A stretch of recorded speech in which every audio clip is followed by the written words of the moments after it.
Sir நீங்கள் கேட்ட question பார்த்தீங்கன்னா question number 69. So question number 69க்கு வந்து இந்த ஆன்சர் கொடுத்துக்கிறாங்க கரெக்டுங்களா? ஆமாம்.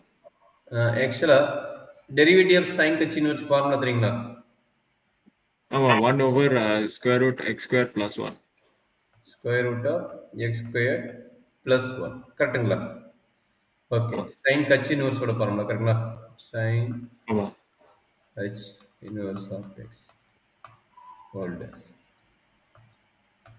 ஓகே, இப்போ நம்ம கையில் என்ன இருக்குது? Sine H inverse of X whole square.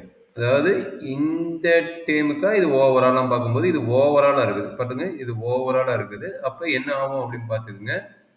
3 sin h inverse of x square, இது ஃபர்ஸ்ட் டைம்.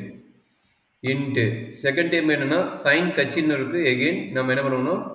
டெரிவேட்டிவ் கண்டுபிடிக்கணும். அதை நீங்கள் சொல்லிட்டீங்க ஆல்ரெடி ஃபார்முலா.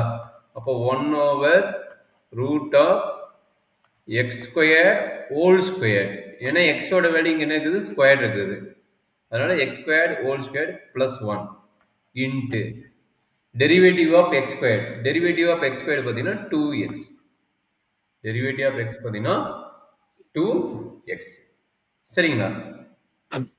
அந்த பவர் 2 எழுத வேண்டியது இல்லை, அந்த ஹோல் பவர். ஹோல் பவர் 2 எழுதணும். நான் விட்டுட்டேன். ஹோல் பவர் 2 எழுதணும். இங்கே ஹோல் பவர் 2 எழுதணும். கரெக்டுங்களா? ஆனால் அந்த ஹோல் பவர் 2 எல்லாத்துக்கும் தானே அந்த. ஓகே ஓகே, புரியுது. ஹோல் பவர் 2 எழுதணும் நான். ஏன்னா n into n x power n minus 1 இதான ஃபார்முலா. நான் ஹோல் பவர் 2 எடுக்கிறேன். ஹோல் பவர் 2 எழுதணும். சரிங்களா? அப்போ என்ன ஆகுது? கடைசி எண்ட் ஆஃப் ரிசல்ட் பார்த்தீங்கன்னா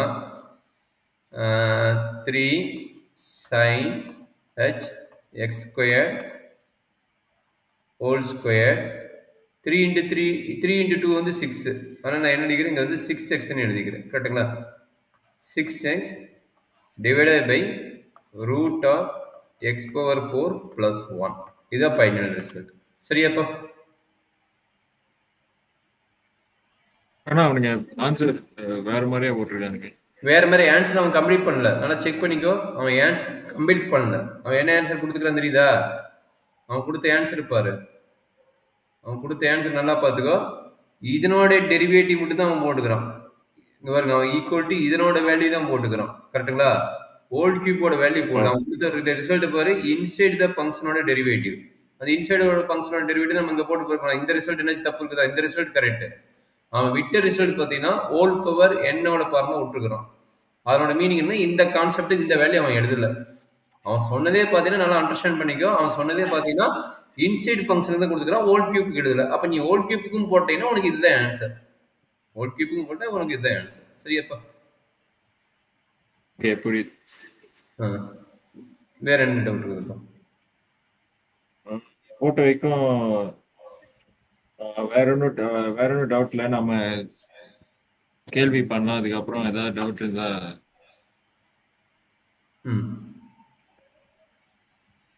ஹைப்பர்போலிக் ஃபங்க்ஷன்லாம் போட்டுட்டு இருக்கிறீங்க. Okay, very good.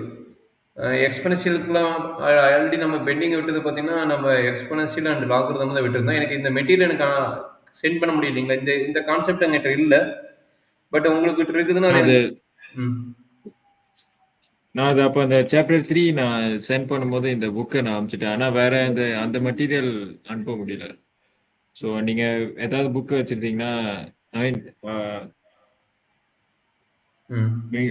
நீங்கள் நடத்தலாம். ஆனால் ஏற்கனவே நடத்தி நான் கொஞ்சம் கேள்வி போட்டுட்டேன். எனக்கு கொஞ்சம் புரியுது. ஸோ நம்ம ஏதாவது கேள்வி பண்ணிட்டு அதுக்கப்புறம் எங்கே மிஸ்ஸிங் இருக்கோ அதை சொல்லித்தரலாம். ஓகேம்மா, பார்த்துக்கலாம். இப்போ என்னென்னா எக்ஸ்பெனன்ஷியல் லாகரிதம் விட்டுருக்கிறோம். அதை நடத்துறதுக்கு தான் இன்றைக்கி மெயினாக வச்சது. அதை விட்டுட்டு இருந்தால் அப்புறம் கொஞ்சம் இதாக சொல்லிட்டு வச்சுருந்தது. எக்ஸ்பெனன்ஷியலும் லாகரிதம் ஆல்ரெடி நீ போய் அனுப்புனீங்கள, இதுலேயே பார்த்தீங்கன்னா exponential logarithm and function of function இந்த கான்செப்டே இதில் வந்துருக்குது. சரியாப்பா? அப்போ அது ஒன்றும் பிரச்சனை இல்லை உங்களுக்கு. அப்போ நீங்கள் அதை போடுறது உங்களுக்கு வெரி டிஃபிகல்ட்டாக இருக்காதுன்னு நினைக்கிறேன். இருந்தாலும் நான் என்னோட சைடுக்கு வந்து நான் கொஞ்சம் நடத்திடுறேன். அப்போ அதுலேருந்து உங்களுக்கு ஓரளவுக்கு ஈஸி ஐடியா கிடைக்கும். சரிங்களாம்மா? ஓகே, சரி. சார் மெயினாக பார்த்தீங்கன்னா இன்றைக்கி கிளாஸு லாகரிதம் பற்றி இருக்கும் அண்ட் எக்ஸ்பெனன்ஷியல் பற்றி இருக்கும். ஸோ லாகரிதம் நம்ம ஈஸி தான். ஆல்ரெடி உங்களுக்கு லாக் பேசிக் ஃபார்முலா தெரியும் நினைக்கிறேன். So first log of AB என்ன ஃபார்முலா தெரியுப்பா? Log of AB log of a plus log b. Very good. So first formula correct. Log A plus log B. Second formula log of A by B. log a minus log b. Log A minus log B. Third one, log of A power n. Log of A power n. n log a. N log A. Okay. இப்போ log, sir நல்லா understand பண்ணிங்க, இது ரொம்ப important formula. log A, log base A B. log B base A. இது எப்படி எழுதலாம் அப்படின்னா, இது அனதர் கண்டென்ட் வச்சுட்டு log E B பேஸில் log E ஏன்னு எழுதலாம். ஓகேங்களா? This another formula. Okay, 1 2 3 4 basic லாக்குதான் ஃபார்முலா இருக்கு. ஸோ நம்மளுக்கு டெரிவேட்டிவ் ஃபார்முலா என்ன இருக்குன்னா D by dx of log base E, log base E X. இதுதான் நம்மளுடைய ஃபார்முலா. இது ஜென்ரலாக எப்படி நோட் பண்ணுவோம்னா லானா, அப்போ டி பை டிஎக்ஸ் ஆஃப் பேசிக்காக பார்த்தீங்கன்னா லாக் எக்ஸ் நோட் பண்ணுவாங்க. சரிங்களா? அதர்வைஸ் உங்கள் புக்கு நோட்டேஷன் பார்த்தீங்கன்னா லான்னு சொல்லி நோட் பண்ணிக்கிறாங்க, ஐஎன் எக்ஸ்னு நோட் பண்ணுறாங்க. சரிங்களா? இது எல்லாமே ஒரே நோட்டேஷன் தான். ஃபார்முலா பார்த்தீங்கன்னா 1/x. ஃபார்முலா பார்த்தீங்கன்னா 1/x. சரியாப்பா? இதில் என்ன டவுட் இருக்குதுங்களா? இல்லை இல்லை டவுட் இல்லை. இதுக்கு பேர் லாகரிதம் ஃபார்முலா. சரிங்களா? அப்போ லாகுக்கு எப்படி வந்தாலும் நம்ம ஈஸியாக நம்ம கம்ப்ளீட் பண்ண முடியும். ஒரு பேசிக் கொஸ்டின் கொடுத்தா உங்களுக்கு ஈஸியாக போட முடியும். சப்போஸ் dy பை dx கேட்குற கொஸ்டினில், so y equal to log of 7x + 8ன்னு கொடுத்துக்கணும். இது எப்படி கண்டுபிடிப்பீங்க டெரிவேட்டிவ்?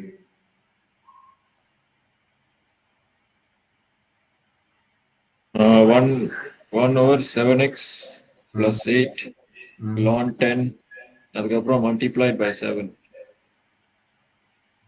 Multiply by 7 correct. அதே லாக் 10 சொன்னீங்க. அது ln e, sorry log log இது வர அந்த லாக் எதுக்கு வருது? லாக் க்கு தான் ஃபார்முலா அப்ளை பண்ணிட்டோம். அப்போ திரும்ப எதுக்கு லாக் வருது? அப்போ நல்லா அண்டர்ஸ்ட் பண்ணீங்க. நீங்கள் சொன்னது கரெக்டாக தான். dy by dx equal to 1/7x + 8 into 7. அவ்வளோதான். அப்போ என்னாச்சு? 7 டிவைடட் பை 7x + 8 தான் வருது. நீங்கள் லாக் 10 லாக் சொன்னீங்களா, அதனால என்ன ரீசன் கேட்டேன்ப்பா, மற்றபடி இது அந்த லாக்குக்கு அந்த பவர் இல்லைன்னா அது அப்படியே விட்டுறலாமா? லான் பண்ண வேண்டியது இல்லையா? இல்லை, லாகுக்கு வந்து இங்கே பேஸு லாக் எது கொடுக்கலைன்னா தட் மீன்ஸ் ஈன்னு அர்த்தம். அதாவது இதில் ஈக்குவல் டு லான் 7x + 8ன்னு அர்த்தம். ரெண்டும் ஈக்குவல் தான். இங்கே எது மென்ஷன் பண்ணினா ஆக்சுவலாக பேஸ் ஈன்னு தான் அர்த்தம். என்னாச்சும் மென்ஷன் பண்ணியிருந்தா தான் நம்ம மாற்றி போடணும். சரிங்களா? அந்த ln e வந்து 1 தானே? அதாவது லாக் இ இப்படி வந்து இது பேர் 1. லாக் இ பவர் எக்ஸோட வேல்யூ பார்த்தீங்கன்னா எக்ஸ். இது பேசிக் formula. Another formula e power log x வந்தாலும் எக்ஸ். சரிங்களா? இதில் ஒரு பேசிக் ஃபார்முலா நான் வச்சுக்கோங்க. சரிங்களா? ஓகே. ஆனால் ln e வந்து 1 இல்லை. லான் இ 1 தான் கொடுக்குறேன். லான் இ தான் 1 தான். அதாவது லான் இ ஈக்குவல் டு என்ன?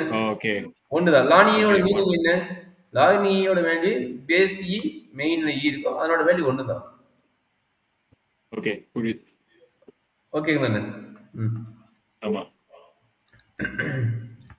சரி, அப்போ நீங்கள் இந்த டவுட் கேட்டனால வேற கொஸ்டின் கேட்குறேன். y equal to lock 7x அப்படின்னு ஒரு கொஸ்டின் கொடுத்துருக்காங்க. ஃபைண்ட் dy பை dxன்னு கேட்குறாங்க. இது எப்படி போடுங்க? Any idea? நம்மளுக்கு பேசிக்கு தான் டைரக்ட் ஃபார்முலா. சரிங்களா? லாக் 7 வரும்போது நம்ம என்ன ஃபார்முலா அப்ளை பண்ணுவோம்னா இந்த கான்செப்ட் அப்ளை பண்ணிட்டு நம்ம சிம்பிளிஃபை பண்ணி போடணும். இந்த கான்செப்ட் ஃபார்முலா. சரிங்களா? ஆனால் அது 7 எடுத்ததா அப்படியே 1 over x multiplied by ln 7 times 1 எழுத முடியாது. எழுத முடியாது. ஏன்னா பேஸ் ஈக்கு தான் நம்மளுக்கு ஃபார்முலா இருக்குது. பேஸ் 7க்கு ஃபார்முலா கிடையாது. ஆக்சுவலா இது not equal to lawn X. Okay, not equal to lawn X. நம்ம லான் எக்ஸுக்கு தான் ஃபார்முலா இருக்குது, சரிங்களா? இதுக்கு டைரக்ட் ஃபார்முலா கிடையாது. அப்ப நம்ம கன்வெர்ட் பண்ணணும். எப்படி கன்வெர்ட் பண்ணலாம்? இப்போ நான் கற்றுக் கொடுத்துடல. லான் எக்ஸ் டிவைடட் பை லான் 7. கிளியரா? ஆமா. இந்த ஃபார்முலாவை இப்படி கன்வெர்ட் பண்ணிட்டு தான் நம்ம டெரிவேட்டிவ் கண்டுபிடிக்கணும். அப்போ என்னாச்சு? dy by dx equal to இதனுடைய டெரிவேட்டிவ், இது கான்ஸ்டன்ட். அப்போ 1 பை லாக் பேஸ் இ வந்து 7 வந்து கான்ஸ்டன்ட் டேர்மு.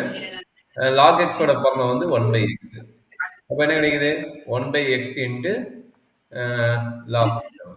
இதை வந்து dy பை dx கிடைக்கும். இதை வந்து dy பை dx கிடைக்கும். ஓகேங்களா? என்ன டவுட் இருக்கீங்க? புக்கு இந்த அவனுங்க கொஞ்சம் வேற மாதிரியா பண்றானுங்க. அவனுங்க இந்த ஃபார்முலா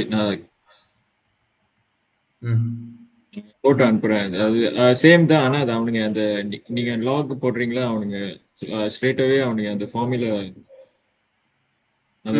அப்ளை பண்ணிடுறானுங்க. ஸோ அந்த இல்ல ஸோ அவனுங்க என்ன போடுறானுங்களா, லாக் பை 7x வந்து is equals to 1 x ln 7 multiplied by a derivative of x which is 1. Okay, அவன் டைரக்டா ஃபார்முலா அப்ளை பண்றாங்க. அதை நீ பெருசா ஒரி பண்ணிக்க வேண்டாம். உனக்கு எது ஈஸியா கன்வெர்ட் பண்ண முடியுமோ அதை நீ ஃபாலோ பண்ணிக்கோ. இல்ல உங்க புக் கொஸ்டின் உங்களுக்கு அதுதான் உனக்கு ஈஸியா இருந்தா அதை ஃபாலோ பண்ணிக்கிறது தப்பு கிடையாது. இல்ல இப்ப சரி, உங்களை நீ அனுப்பின புக்கே ஒரு எடுத்து போடுறேன். அப்பதான் இன்னும் கொஞ்சம் கிளியர் ஆவீங்க. ஒரு நிமிஷம் இருங்க. ஒரு புக்கு நீங்க அனுப்புனீங்களா, அந்த புக் எடுக்கிறோம்.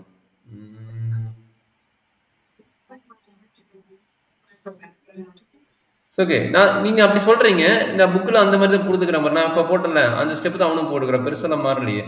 21 நீங்க அனுப்பின புக்ல 21 கொஸ்டின், அந்த 23 கொஸ்டின் எல்லாமே பாத்தீங்கன்னா இப்ப நான் போடுறேன் பாருங்க. நான் இப்ப போட்ட கான்செப்ட் தான் போடுறேன், பெருசா மாறணும்.